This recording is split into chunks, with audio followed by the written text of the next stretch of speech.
Hello बच्चों, एक बार फिर से स्वागत है आप लोगों का ज्ञान अभियान के इस यूट्यूब चैनल पर।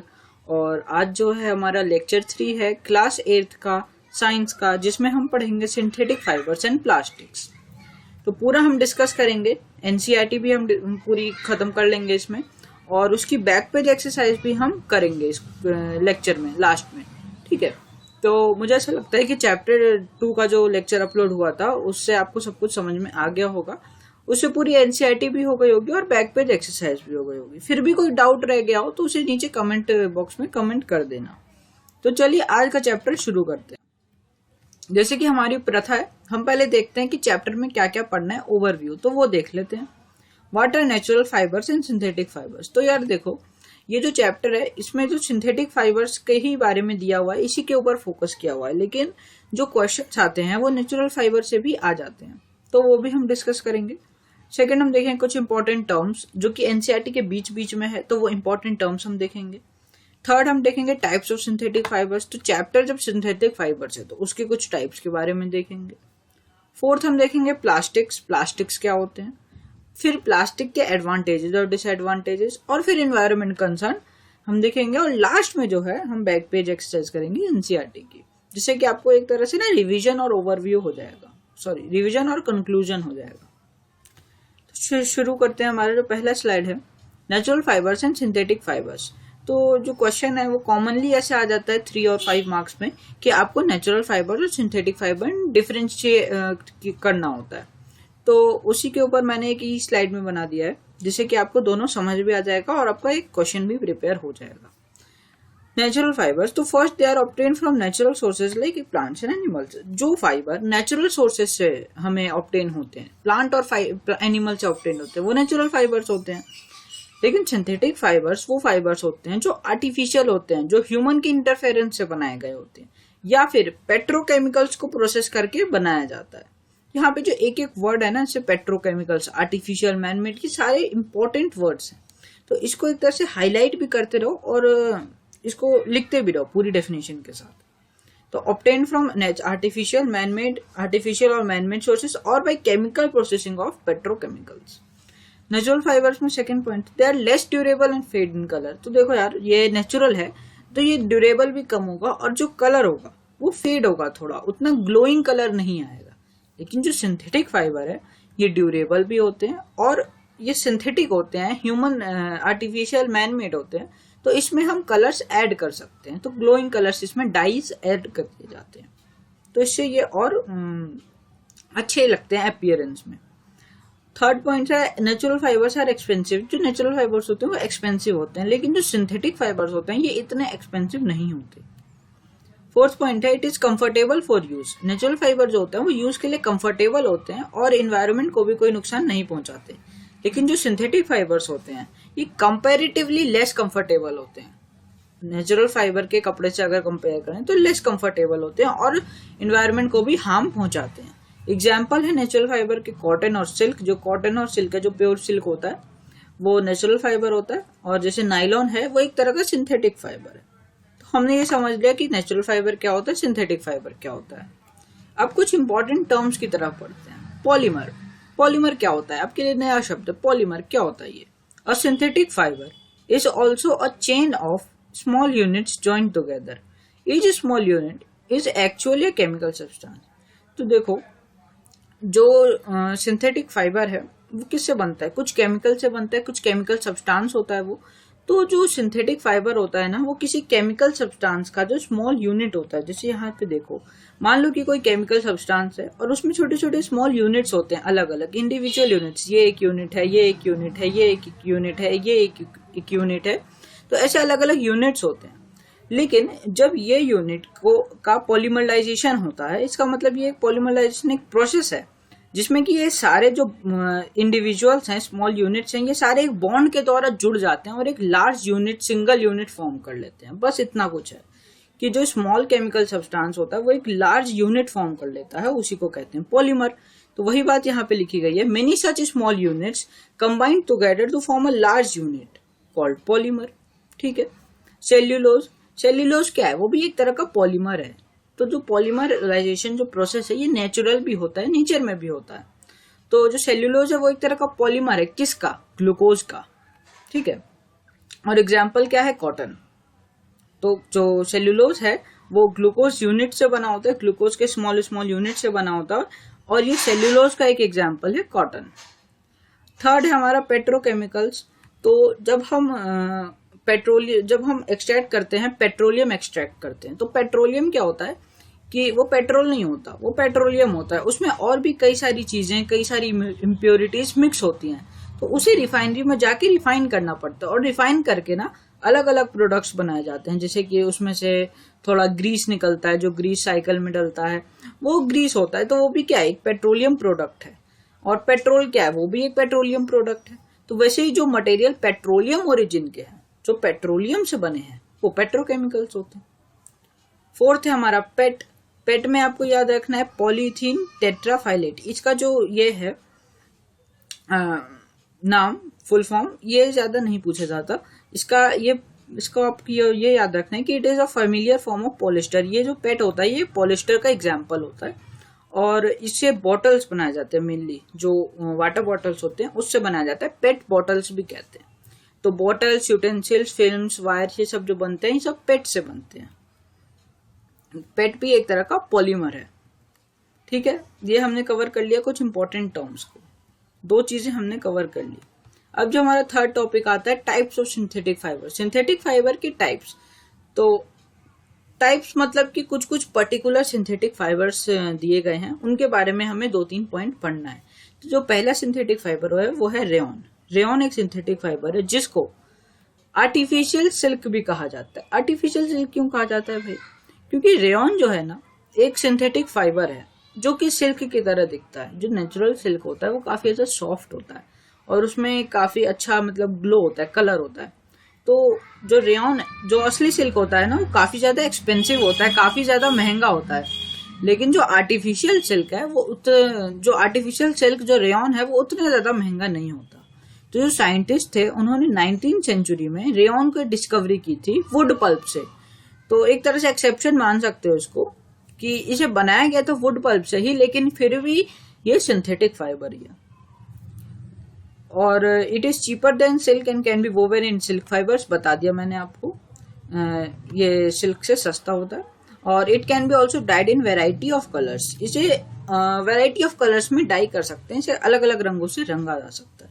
It is mixed with cotton. Rayon को कॉटन के साथ मिलाया जा सकता है। उसके बाद उससे कर्टेन्स और बेडशीट्स बनाए जाते हैं। कर्टेन्स मतलब पर्दे, बेडशीट मतलब चादर, ठीक है। तो रेयॉन के ये 2-3 पॉइंट थे जिसमें कि आपको ये याद रखना है कि एक तरह का आर्टिफिशियल सिल्क होता है, इसे वुड पल्प से बनाया गया था और इससे बेडशीट्स और कर्टेन्स बनाए जाते हैं।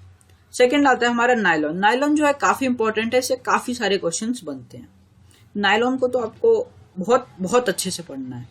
तो नायलॉन जो था पहला सिंथेटिक, फुली सिंथेटिक फाइबर था। नायलॉन जो था, जो रेयॉन था उसमें हमने वुड पल्प का यूज किया था जो कि नेचुरल होता है। लेकिन जो नायलॉन था वो पहला फुली सिंथेटिक फाइबर था, पूरा सिंथेटिक था। उसे साइंटिस्ट ने कोल मतलब कोयला, वाटर और एयर के मिक्सचर से बनाया था। तो nylon fibre is strong, elastic and light. जो नायलॉन का फाइबर होता है ना काफी ज्यादा स्ट्रॉन्ग होता है, काफी ज्यादा स्ट्रॉन्ग। 4th पॉइंट में यहाँ लिखा है a nylon thread is actually stronger than a steel wire. अगर आप उसी थिकनेस का एक स्टील वायर लो और एक नायलॉन का वायर लो, नायलॉन का फाइबर लो, तो नायलॉन का जो फाइबर होता है वो स्टील वायर से भी ज्यादा ताकतवर होता है। तो इसका मतलब कि इसको जब हम यूज करेंगे तो भी ऐसी जगह यूज करेंगे जहां पे काफी ज्यादा स्ट्रेंथ की जरूरत पड़ती है। तो हम इसे कहाँ यूज करते हैं? हम इसे कार सीट बेल्ट में यूज करते हैं, स्लीपिंग बैग्स में यूज करते हैं, और जो पैराशूट होते हैं इनके रोप्स बनाने में भी यूज करते हैं। तो इसके एग्जाम्पल्स भी काफी ज्यादा इंपॉर्टेंट होते हैं क्योंकि इसकी एक प्रॉपर्टी ही है कि यह काफी ज्यादा स्ट्रांग होता है, ठीक है। नायलॉन भी हमने कवर कर लिया, ये काफी ज्यादा स्ट्रांग होता है, स्ट्रेंथ होती है इसमें, इलास्टिक होता है, लाइट होता है और इजी टू वॉश भी होता है। ये पहला फर्स्ट फुली सिंथेटिक फाइबर था और ये स्टील वायर से भी ज्यादा स्ट्रांग होता है। थर्ड है हमारा पॉलिस्टर। तो polyester fabric made from this fibre does not get wrinkled easily and is easy to wash. तो जो पॉलिस्टर है वो भी एक तरह का फाइबर है और इससे क्या बनाया जाता है? इससे ड्रेस मटेरियल बनाया जाता है। क्यों? क्योंकि पॉलिस्टर के जो कपड़े होते हैं ना जल्दी रिंकल नहीं होते, उसे बार बार आयरन करने की जरूरत नहीं पड़ती, तो इसलिए सूटेबल होता है ये ड्रेस मटेरियल बनाने के लिए। तो स्कूल में आपसे क्वेश्चन पूछा जा सकता है, which of the synthetic fibre is suitable for making dress material, तो इसका आंसर होगा पॉलिस्टर। तो ऐसे क्वेश्चन फॉर्म होते हैं। इसका पॉलिस्टर का एक और एग्जाम्पल भी है, terylene is a popular polyester, it can be drawn into fine fibres that can be woven into like other yarn. तो जो टेरिलीन है वो भी एक पॉलिस्टर का एग्जाम्पल ही है, जिसको कि काफी फाइन फाइबर्स में भी हम कर सकते हैं और किसी भी अदर यार्न की तरह हम इसे वोव करके अपना कुछ भी ड्रेस मटेरियल बना सकते हैं। फोर्थ में है पॉलीकॉट। पॉलीकॉट क्या होता है? अगर हम पॉलिस्टर और कॉटन को मिक्स कर देंगे तो उसे पॉलीकॉट नाम दे देंगे, और अगर हमने पॉलिस्टर और वूल को मिक्स कर दिया तो उसे हम पॉलीवूल बोलेंगे। सिंपल है, पॉलीकॉट और पॉलीवूल। फोर्थ हमारा फाइबर जो आता है वो होता है हमारा एक्रिलिक। एक्रिलिक क्या होता है? Acrylic fiber resembles natural wool and hence many winter jackets, caps are made from acrylic। जैसे रेयन था जो कि सिल्क की तरह अपीयरेंस देता था, रिजेंबल करता था, वैसे ही जो एक्रिलिक है वो नेचुरल वूल की तरह अपीयरेंस देता है, बिल्कुल नेचुरल वूल जैसा होता है। इसलिए कई सारे जो जैकेट्स हैं और कैप्स हैं उसे एक्रिलिक से बनाया जाता है। It is cheaper than natural wool and is also available in many colours. ये नेचुरल वूल से सस्ता भी होता है और कई सारे कलर्स में अवेलेबल होता है। एक्रिलिक भी हो गया। और हमने टाइप्स ऑफ सिंथेटिक फाइबर जो थे, जिसमें हमने 4-5 तरह के सिंथेटिक फाइबर पढ़े। पहला रेयन, दूसरा नायलॉन, तीसरा पॉलिस्टर और चौथा एक्रिलिक। ये सारे हमने कवर कर लिए। तो हमने टाइप्स ऑफ सिंथेटिक फाइबर्स भी खत्म कर लिया। अब आता है हमारा फिफ्थ टॉपिक जो है वो हमारा प्लास्टिक। प्लास्टिक क्या होता है? प्लास्टिक भी एक तरह का पॉलीमर होता है। Plastic is also polymer like synthetic fibre. जैसे सिंथेटिक फाइबर मैंने आपको बताया था एक पॉलीमर होता है किसी केमिकल सब्सटेंस का, वैसे ही जो प्लास्टिक है वो भी एक तरह का पॉलीमर होता है। तो लेकिन जो प्लास्टिक है वो हर प्लास्टिक में एक तरह का अरेंजमेंट नहीं होता। अरेंजमेंट का मतलब क्या? देखो यहाँ पे जो मैंने इमेज दिखाया था, इसमें जो स्मॉल यूनिट्स थे एक लाइन में सारे जुड़े हुए हैं। मीन्स क्या? एक लाइन में जुड़े हुए हैं। देखो लाइन में सारे बॉन्ड्स हैं, तो ये क्या होगा? ये लीनियर अरेंजमेंट होगा। लीनियर मतलब सीधी रेखा में, तो सीधी रेखा में अरेंजमेंट है इसमें, तो ये लीनियर अरेंजमेंट हो गया। लेकिन जो प्लास्टिक है उसमें जरूरी नहीं है कि ये हमेशा लीनियर अरेंजमेंट में ही हो। उसके केमिकल सब्सटेंस के यूनिट कई बार ये क्रॉस लिंक्ड भी होते हैं। क्रॉस लिंक कैसे होते हैं? क्रॉस लिंक्ड ऐसे होते हैं, ये जो ब्लू कलर के बॉक्सेस है, मान लो कि ये केमिकल यूनिट्स हैं, तो वो देखो, ये देखो लीनियर अरेंजमेंट तो इसमें दिखाई देता ही है। अपर रो और लोअर, जो लोअर रो है, दोनों लीनियर अरेंजमेंट से जुड़े हुए हैं, लेकिन बीच बीच में ये ऐसे भी जुड़े हुए हैं। क्रॉस लिंक्ड अरेंजमेंट इसे कहते हैं। हो गया ये प्लास्टिक का, हमने समझ लिया कि इसका अरेंजमेंट कैसे होता है, जो लीनियर भी होता है, क्रॉस लिंक्ड भी होता है।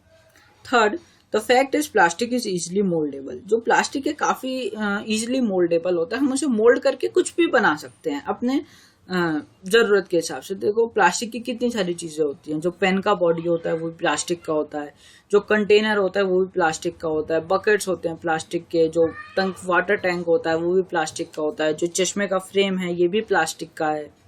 तो प्लास्टिक से कई सारी चीजें बनाई जाती हैं। क्यों बना सकते हैं हम? क्योंकि काफी ज्यादा इजिली मोल्डेबल होता है। हम उसे कैसी भी फॉर्म में हम उसे शेप कर सकते हैं। Plastic is recycled, can be recycled, reused, colored, melted, rolled into sheets and made into wires। तो वायर की जो कवरिंग होती है वो भी प्लास्टिक की होती है, और जो प्लास्टिक है उसे रिसाइकल और रीयूज भी कर सकते हैं, लेकिन काफी कम प्लास्टिक को हम रीयूज और रिसाइकल कर सकते हैं, लेकिन फिर भी कुछ मात्रा में प्लास्टिक रिसाइकल होते हैं। अब देखो यार, प्लास्टिक जो होते हैं दो टाइप के होते हैं। कितने टाइप के होते हैं? दो टाइप के होते हैं प्लास्टिक।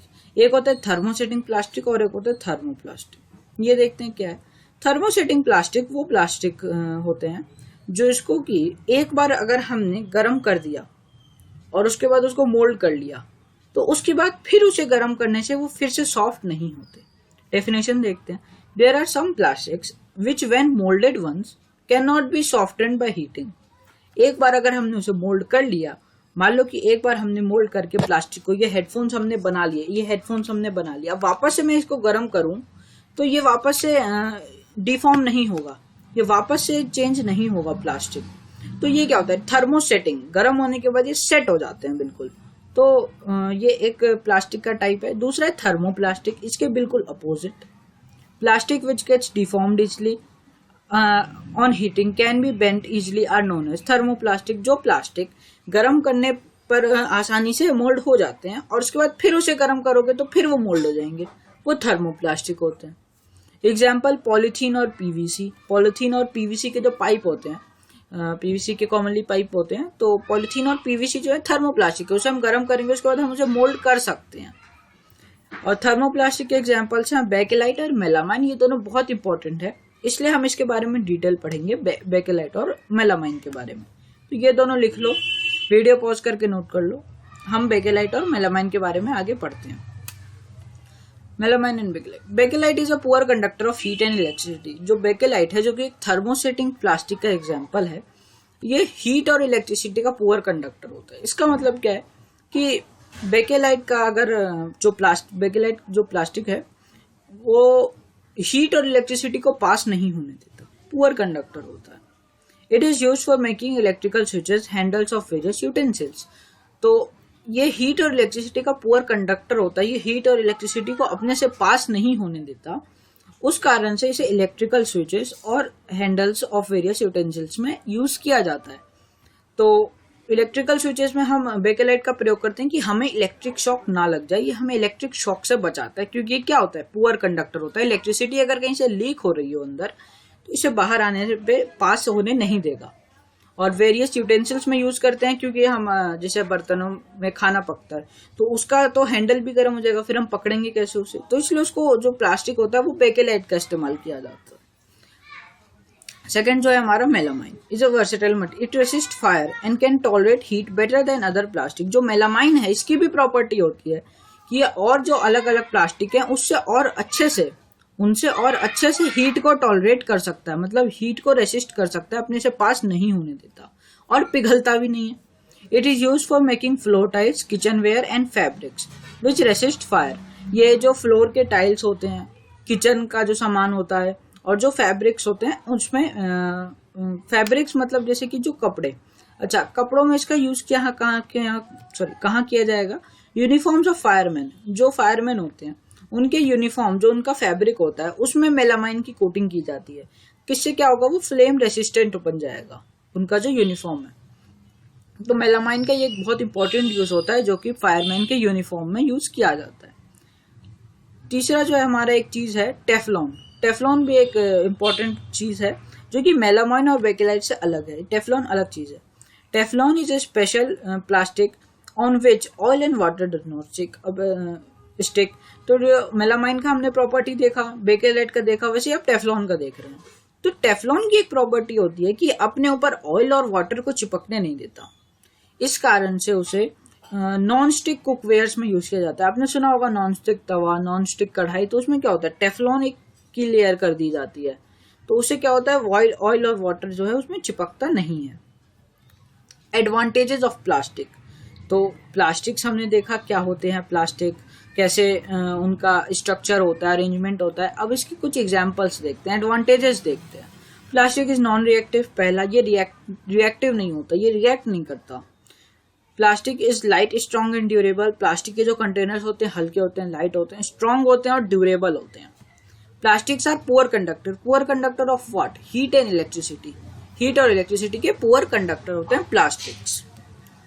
Environment concern. अब इन्वायरमेंट को देख लेते हैं कि यार इन्वायरमेंट को भी कोई दिक्कत है प्लास्टिक से या नहीं है। तो दिक्कत है, कैसे वो देखते हैं। Plastic take several years to decompose. जो चैप्टर 1 जो था मेरा, लेक्चर 1 था, उसमें मैंने आपको डिकम्पोजिबल और नॉन डिकम्पोजिबल दोनों टर्म्स के मतलब सही से समझा दिए थे। तो जो प्लास्टिक है वो सेवरल ईयर्स, कई साल लेता है वो डिकम्पोज होने में, इस कारण से ये इन्वायरमेंट फ्रेंडली नहीं है। It causes environment pollution. तो ये जब जल्दी डिकम्पोज नहीं होता तो उस कारण से ये इन्वायरमेंट में ना पोल्यूशन फैलाता है, तो इसलिए इन्वायरमेंट फ्रेंडली नहीं है।